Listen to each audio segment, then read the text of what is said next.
was a big energy news week for the Department of Energy.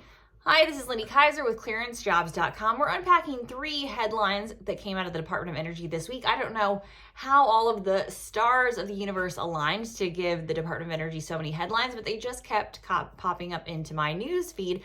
The first was the fusion breakthrough for the Department of Energy. Obviously, a ton of chatter around what this means for the clean energy movement, but there are also implications for the nuclear science community and the nuclear community. Basically, that fusion technology will enable a lot of efforts and research across NNSA as well. So if you have a security clearance and you're involved in nuclear technology in any capacity, again, this is a big news week for you at NNSA as well as for clean energy and what the Department of Energy is doing there. Second headline, speaking of nuclear energy and atomic bombs, Robert Oppenheimer had his security clearance reinstated last week, 70 years later.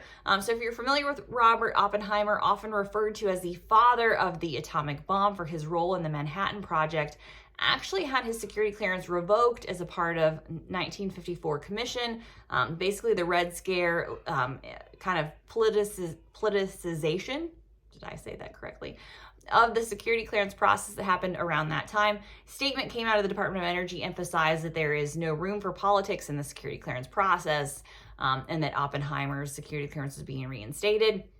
The timing of this, probably more related to the release of an upcoming movie about Robert Oppenheimer than it is about anything going on in DOE itself. But again, it's just a very relevant topic as we talk about security clearances and the politicization of security clearances, because that has also been in the news. Another third headline, one that the Department of Energy is probably the least excited to have to be punting questions on this week, is the news that someone or a couple people lost their luggage, and then Department of Energy employee Sam Britton lost his job. So headlines this week about how Sam Brinton has been arrested or charged at least twice with theft of luggage from an airport. This is actually a federal offense. It's an addiction that some people have. We've written about it at Clearance Jobs blog specifically previously. There have been other individuals who have lost their clearance eligibility due to an issue with taking luggage from airports.